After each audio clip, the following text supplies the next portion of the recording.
My definition of a trendsetter is a person that sets standards in their community, and they are not moved by what everybody else is doing. They are the one that sets the pace. I knew what I was called to do at a very young age. I have been an advocate at a very young age. They always called me to speak and stand up for the group. I grew up in a school that was predominantly white. When it was 2 to 5% black at the school, and we always had to advocate for ourselves, demanding programs that were sensitive to our nature. We were always, I actually grew up on the west side, and it was a challenge. Went to Westmore Junior High School back then and West High School.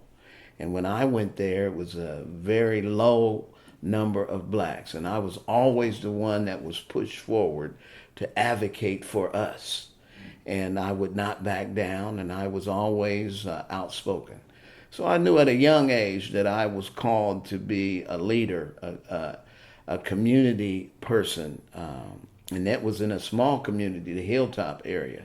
So one day, my uncle, I used to get in a lot of trouble because I was a fighter. So he said, I see you have all this leadership ability. When are you going to use that for something positive? And I just thought about that for a while. And from then on, I just continued to do what the Lord has called me to do, to be an advocate for those that are less fortunate. And I would truly believe what you do for the least of these, you do unto me. And I live by that standard. How the legal profession can affect the economic empowerment of the community is that we can advocate for programs that allow us to equally participate. Now, the challenge that we have in our community, in our city, is that we have all these jobs and these contracts that are given to individuals, and I think it's less than 1% you look at is given to African Americans. How do we participate in that we demand our fair share of contracts in the community so we can hire individuals from our community? If you ride around in our community and see all these construction projects going around, and how many you can count on your finger, how many African Americans individuals do you see working on those projects? We have to demand equality in those type of situations.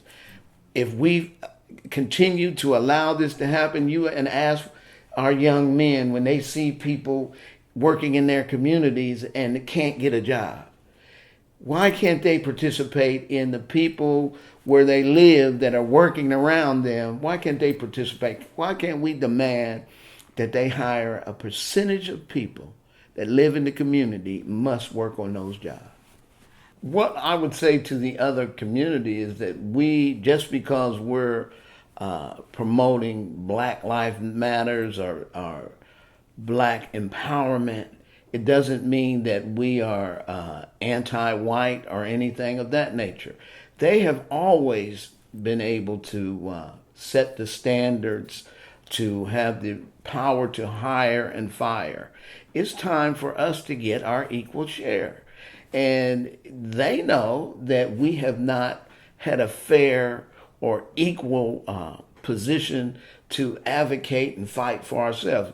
Those that have the gold makes the rules. And they know that they've had the money to make the decisions. We haven't had those opportunities. So give us our opportunity. All we want is an equal chance. We don't want anything more than anybody else. We want equal chances. My top 3 life lessons are: 1, trust in the Lord with all your heart and lean not into your own understanding. That's what you have to do. And I had to learn that.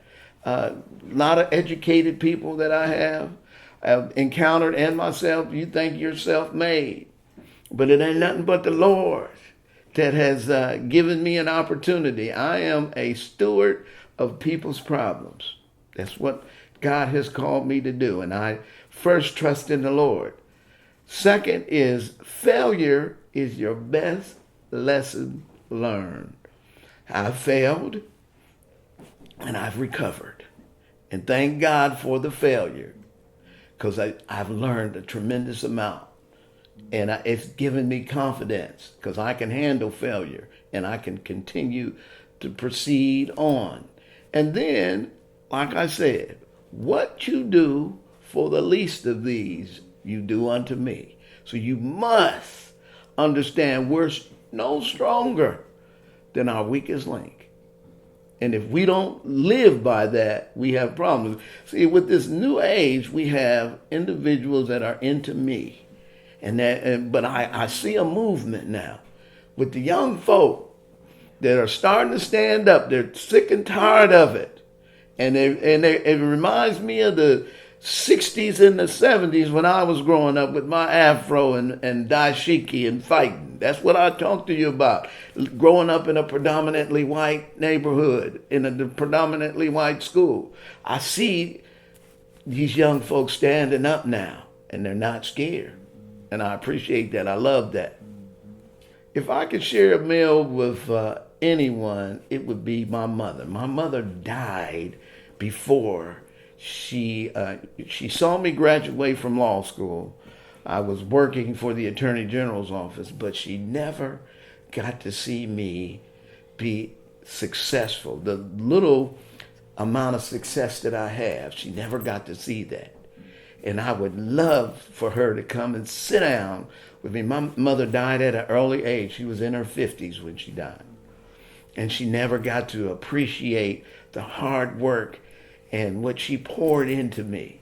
And if I had an opportunity to do it again, it would be my mother sitting right there with me, dining and eating that meal. She'd probably give me some more lessons.